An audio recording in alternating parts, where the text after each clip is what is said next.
अस्सलाम वालेकुम guys, how are you? Hope so you are fine. This is Sheikh Amish. तो कैसे हो सब? अच्छा, आज बेसिकली हमारा मेन टॉपिक तो इफ एल्स कंडीशंस के ऊपर था, बट मैंने सोचा कि उससे पहले आपको ऑपरेटर्स के बारे में बता दूं, क्योंकि कंडीशंस के अंदर मोस्टली ऑपरेटर्स यूज़ करते हैं हम। कोई ना कोई कंडीशन लगाने के लिए कोई ना कोई ऑपरेटर यूज़ करते हैं। इसके अलावा भी जब हम वेरिएबल डिक्लेयर्स करवाते हैं, जिस तरह मैंने पिछली वीडियो के अंदर आपको इन फिक्स, पोस्ट फिक्स और इंक्रीमेंट डिक्रीमेंट के कुछ ऑपरेटर्स के बारे में बताया था, उसके अंदर मैंने असाइनमेंट ऑपरेटर्स का भी डिस्कस किया था। तो आज मैं एक प्रॉपर वीडियो बना रहा हूँ जस्ट ऑपरेटर्स के ऊपर। तो आज हम कोडिंग की साइड पे नहीं जाएंगे प्रैक्टिकली, थोड़ा सा हम देखेंगे ऑपरेटर्स का यूज़ और ऑपरेटर्स कैसे और कहाँ पे होते हैं, उनका नेम क्या होता है। तो आज हम थोड़ा सा ये देखेंगे। तो चलते हैं अपनी स्लाइड्स की तरफ।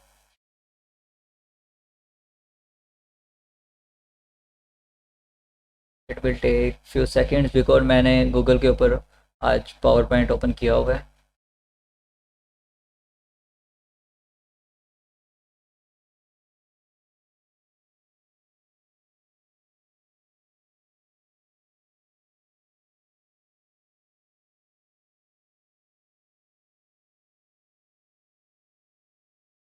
ओके, सबसे पहले तो हम ये देखते हैं कि सी प्लस प्लस ऑपरेटर्स क्या हैं। सी प्लस प्लस लैंग्वेज है, ऑपरेटर्स यानी इस कोडिंग के अपने ऑपरेटर्स। ये ऑपरेटर्स किसी और कोडिंग के अंदर भी होते हैं, बट ऑपरेटर्स खुद क्या चीज़ होते हैं। ऑपरेटर्स के नाम से पता लग रहा है किसी चीज़ को ऑपरेट करना, किसी चीज़ को फंक्शन या किसी चीज़ के ऊपर उसको मैनेज करना, कोई कंडीशन लगाना। ठीक है, तो चलते हैं नेक्स्ट स्लाइड के ऊपर। तो सबसे पहले हमारे पास आते हैं अरिथमेटिक ऑपरेटर्स। तो अरिथमेटिक ऑपरेटर्स किस लिए यूज़ होते हैं? ये कोई भी मैथमेटिकल ऑपरेशन परफॉर्म करने के लिए यूज़ होते हैं, जिस तरह के ये हम पिछली वीडियोस के अंदर ये सारे के सारे दे चुके हैं स्वाई मॉड्यूलो ऑपरेटर के, और ये आप बाकी इन सबसे फेमिलियर हैं। ऐड किस लिए यूज़ होता है? एडिशन के लिए। और सब्ट्रैक्शन, मल्टीप्लाई तो हम कोडिंग के लिए इस तरह यूज़ करते हैं, जिस तरह हमारे पे एक्स और वाई कोई वेरिएबल है हमने डिक्लेयर करवाया हुआ है, उनको ऐड करना है तो आपने प्लस यूज़ करना है, माइनस यूज़ करना है, मल्टीप्लिकेशन के लिए मल्टीप्लाई और डिवाइड के लिए ये।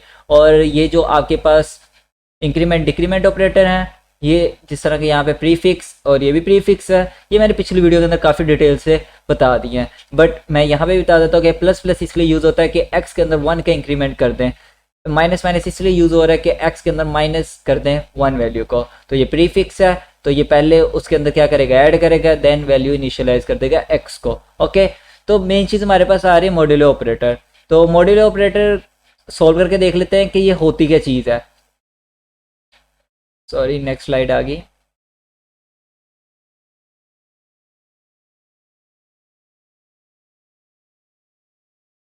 ओके, मॉड्यूलो ऑपरेटर हमारे पास क्या होता है? मॉड्यूलस जो होता है ना, ये होता है रिमाइंडर। हमारे पास आप कोई भी रिमाइंडर किसी चीज़ का लेते हो, लाइक 4 है, 4 को अगर मैं डिवाइड कर दूं 2 के ऊपर, तो हमारा इसके पास क्या रिमाइंडर आएगा?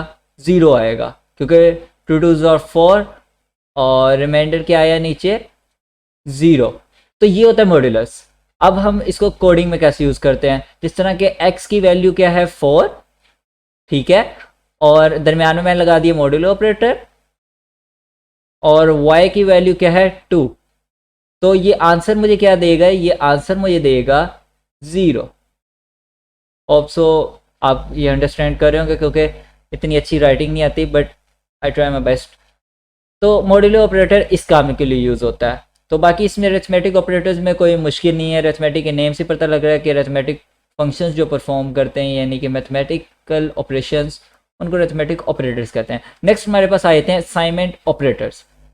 वो क्या होते हैं? असाइनमेंट ऑपरेटर के अंदर असाइनमेंट, पहले तो सबसे पहले असाइनमेंट का मतलब समझते हैं। असाइनमेंट, एक चीज़ याद करें, असाइनमेंट ये वर्ड कहाँ से निकला है? आपको कोई भी असाइनमेंट मिलती है, वो आपको कोई ना कोई साइन करता है, कोई ना कोई आपको वो देता है। किसी काम को किसी के ज़िम्मे लगाना, असाइन करना, उसको हम असाइनमेंट कहते हैं। ओके, अब असाइनमेंट ऑपरेटर के अंदर सबसे पहले तो हमारे माइंड में एक चीज़ आनी चाहिए, इक्वल का, कि जिस तरह x क्या है? इज इक्वल टू 5, यानी 5 जो है वो x को असाइन कर दिया गया है, 5 जो x के अंदर इनिशियलाइज कर दिया गया है। ठीक है, इक्वल का ऑपरेटर तो आप सबको पता है। और असाइनमेंट ऑपरेटर जो होते हैं ना यार, ये हमारे काम को आसान कर देते हैं। लाइक डैट कैसे करते हैं? एक मिसाल है, ये प्लस इज इक्वल टू का ऑपरेटर है, यहाँ पे लगा हुआ है x plus is equal to 3। अब जहाँ मैंने इतनी बड़ी स्टेटमेंट लिखनी थी, x is equal to x plus 3, या मैंने लिखना था x is equal to x minus 3, तो मैंने उसकी जगह जस्ट क्या लिखा? Minus is equal to.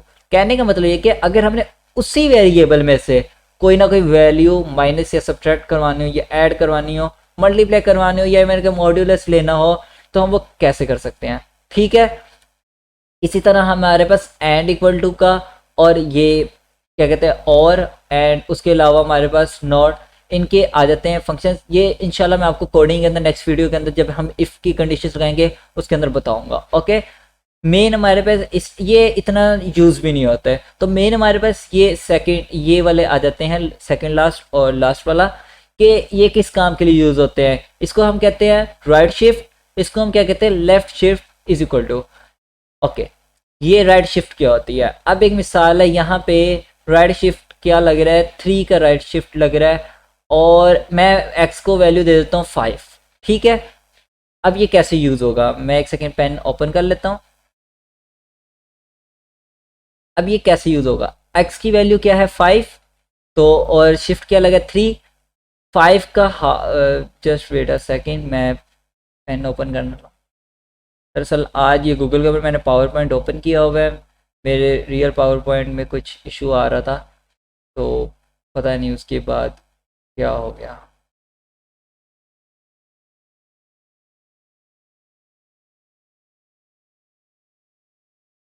ये वर्क ही नहीं कर रहा।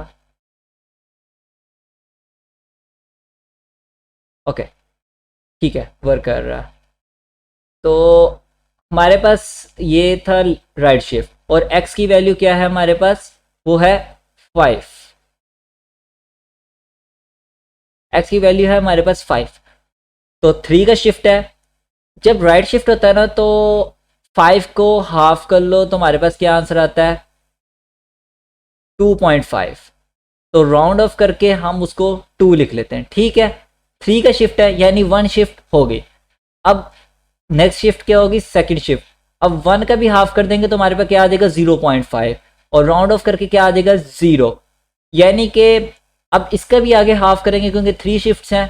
1 शिफ्ट पे हमारे पास क्या आया 2 आंसर, उससे अगली शिफ्ट में हमारे पास क्या आया 0.5 आंसर, उसके अगली शिफ्ट पे हमारे पास क्या आएगा थर्ड शिफ्ट पे 0 डिवाइड बाई 2 0 आंसर, क्योंकि 0 का हाफ करोगे तो नेगेटिव में वैल्यू जाएगी, तो ये हमें नेगेटिव में शो नहीं कराता, ये 0 शो कराता है। तो कहने का मतलब ये है कि अगर 5 हम रखेंगे x की वैल्यू तो ये हमें 0 आंसर शो करवाएगा। ठीक है, बाकी हम इसको कोडिंग जब करेंगे तब बेहतरीन तरीके से यूज़ करेंगे। बाकी मैं आपको ये एंड इक्वल टू का और ये और इक्वल्स टू का या और भी ये पावर वाला फंक्शन तो मैं आपको बाद में बताऊंगा, अभी इस वजह से नहीं बता रहा क्योंकि अगर अभी मैं बताऊंगा तो सेम ये लेफ्ट शिफ्ट और राइट शिफ्ट वाला हाल होगा, आपको समझ नहीं आएगा। But for your kind information मैं आपको थोड़ा थोड़ा बता रहा हूँ कि जो राइट शिफ्ट होता है ये क्या करता है, उसको हाफ पे डिवाइड करता रहता है और राउंड ऑफ करके क्या करता है उसको कम करता रहता है। कितनी दफ़ा डिवाइड करेगा 3 पे। ये इजी कॉन्सेप्ट है, वरना अगर इसका रियल कॉन्सेप्ट देखो तो ये बाइनरी वैल्यू में शिफ्ट करता है और बाइनरी वैल्यू कन्वर्ट करता है, देन हमारे पास ये आंसर आता है 0। तो आपको मैं बिल्कुल इजी कॉन्सेप्ट दे रहा हूँ। और ये जो है लेफ्ट शिफ्ट हमारे पास ये क्या करता है, ये इसका उलट है। ये क्या करता है कि अगर x की वैल्यू 5 है तो फर्स्ट शिफ्ट में क्या करेगा 5 को मल्टीप्लाई बाय 2 कर देगा, तो आंसर क्या आ जाएगा हमारे पास 10। उसके अंदर हम क्या कर रहे थे डिवाइड कर रहे थे और इसके अंदर हमने क्या कर दिया मल्टीप्लाई। अब अगली शिफ्ट में क्या करेगा 10 का मल्टीप्लाई कर देगा तो क्या आंसर आ गया 20। उससे अगली शिफ्ट क्योंकि 3 शिफ्ट्स हैं तो 20 का डबल क्या हो जाएगा 40, यानी कि ये हो गया राइट और लेफ्ट शिफ्ट। होप सो आपको ये समझ आ गया होगा। हम नेक्स्ट चलते हैं। Okay, that is comparison operator, जो कि सबसे ज़्यादा यूज़ होते हैं इफ एल्स कंडीशंस के अंदर। बैकएंड पे जितने भी अपने ऑपरेटर्स यूज़ किए वो इफ एल्स के अंदर यूज़ हो सकते हैं, बट ज़्यादातर वो यूज़ होते हैं कोई भी वैल्यू इनिशियलाइज डिक्लेरेशन के लिए। ठीक है, तो ये वाला आ गया कंपैरिजन ऑपरेटर। ओके, सबसे बड़ा main concept double equal to. काफ़ी लोगों के माइंड में क्वेश्चन आ रहा होगा कि इक्वल टू तो सिंगल होता है, बट यहाँ पे डबल क्यों शो करवा रहे हैं। यहाँ पे डबल इस वजह से शो करवा रहे हैं क्योंकि जब x इज इक्वल टू, चले मैं आपसे एक एमसीक्यूज पूछता हूँ जो कि लाजमी बोर्ड के एग्जाम्स में भी सी का कोड जो करते हैं और यूनिवर्सिटी में भी एरर्स के तौर पे पूछा जाता होता है। ये एमसीक्यूज मैं आपसे अभी पूछ रहा हूँ, मुझे बताएं क्या ये दोनों इक्वल हैं। ये दोनों इक्वल नहीं है। क्यों नहीं है, यहाँ पे क्या हो रहा है y की वैल्यू x को साइन हो रही है, यहाँ पे क्या आ रहा है, y की वैल्यू x के साथ कंपेयर की जा रही है। समझ आइए आपको क्या हुआ, यहाँ पे y की वैल्यू x को साइन की जा रही है और यहाँ पे y की वैल्यू x को कंपेयर की जा रही है। ओके, x के साथ कंपेयर की जा रही है, x को नहीं, x के साथ कंपेयर की जा रही है, तो इस वजह से हम डबल इक्वल का साइन यूज करते हैं। ओके, नॉट इक्वल के यूज होता है, ये होता है नॉट ऑपरेटर। ये हम नेक्स्ट जो स्लाइड आ रही है उसमें पढ़ते हैं कि नॉट एंड और क्या होता है। इससे आपका पिछला जो साइमन ऑपरेटर के अंदर ये वाला फंक्शन था, ये वाला, ये भी क्लियर हो जाएंगे, ठीक है ना। तो चलते हैं next. Okay, not equal to यानी कि x अगर नॉट इक्वल टू हो y के तो आउटपुट शो करवा दो, ठीक है। यानी कि x की वैल्यू है 5, y की वैल्यू है 3, यानी कि x इक्वल नहीं है ना y के, तो नीचे जितना भी कोड लिखा होगा वो एग्जीक्यूट हो जाएगा। ये हम इंशाल्लाह नेक्स्ट वीडियो में देखते हैं। बाकी हमारे पास अगला क्या आ रहा है, ग्रेटर देन और लेस देन का साइन। ये तो आप सब फेमिलियर हैं बचपन से ही। और greater than, less than, equal to और ग्रेटर देन, इक्वल टू, यानी कि अगर उससे ग्रेटर हो या उससे इक्वल हो, या अगर उससे लेस देन हो या उससे इक्वल हो। यानी कि x की वैल्यू भी अगर 5 है और y की वैल्यू भी अगर 5 है, तो अगर x की वैल्यू उसके ग्रेटर या उसके इक्वल है तो आउटपुट शो हो जाए या इनके ना हो। ओके, नेक्स्ट ऑपरेटर्स की तरफ चलते हैं।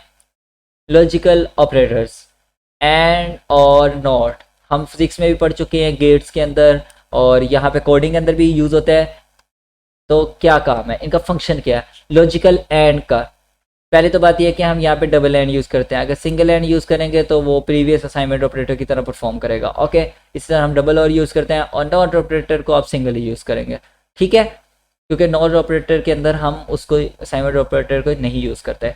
अब एंड ऑपरेटर का क्या काम है, एंड ऑपरेटर का ये काम है कि अगर एक मिसाल है x की वैल्यू मैंने 5 दी हुई है और मैंने y की वैल्यू भी अगर 5 दी हुई है, और मैं कंडीशन ये लगाता हूँ कि अगर ये दोनों 5 के इक्वल हो देन कोड चले।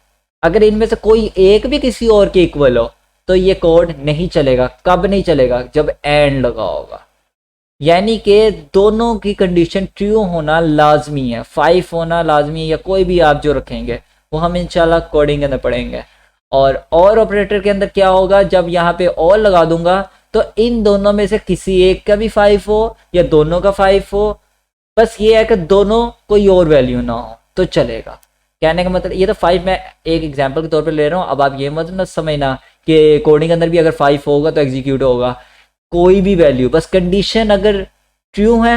ये देखो ये नीचे लिखा हुआ है returns true if both statements are true. अगर ये दोनों कंडीशन ट्रू होंगी एंड में तो क्या रिटर्न करेगा, ट्रू रिटर्न करेगा। अगर इनमें से कोई भी एक कंडीशन ट्रू होगी तो वो फिर भी ट्रू करेगा। कब, जब और ऑपरेटर होगा। और नॉट ऑपरेटर क्या होगा, ये तो काम ही उलट कर देता है। ये तो मैंने आपको पीछे बता दिया है कि जब नॉट इक्वल टू आ जाए यानी कि उससे उलट रिजल्ट रिवर्स करके शो करवाता है। होप सो आपको ऑपरेटर समझ आ गए होंगे। अगर नहीं भी समझ आया तो आप कमेंट बॉक्स में कोई सी भी ऑपरेटर को मेंशन करके आप मेरे से पूछ सकते हैं। और मैं इस पर ज़्यादा टाइम इस वजह से वेस्ट नहीं कर रहा क्योंकि मैंने आपको कोडिंग शुरू करवाने से पहले कहा था कि जितना भी कोर्स होगा ये सब प्रैक्टिकली होगा, थ्योरेटिकली इसके अंदर कुछ नहीं होगा। तो थ्योरेटिकली आज मैंने इसके ऊपर ज़्यादा टाइम भी नहीं दिया और जल्दी जल्दी बस एक दफ़ा आपके नज़रों के सामने बस गुजारे हैं ताकि एक आपको कॉन्सेप्ट दे दिया जाए। अगर आपसे कभी कोई पूछ ले तो इनका मतलब क्या होता है, वरना ये भी नहीं मैंने देने थे और मैंने डायरेक्ट इफ एल्स के अंदर आपको लगा के दिखा देने थे। तो बाकी जब हम इंशाल्लाह इफ एल्स के अंदर इनको बारी बारी यूज़ करके देखेंगे तो उनकी जो इनपुट्स आउटपुट्स आएंगी, इनके जो रिजल्ट्स आएंगे, फिर आपको उससे बेटर एक्सपीरियंस हो जाएगा और आप इनको यूज़ करके भी देखिएगा। ओके, अल्लाह हाफिज़, टेक केयर।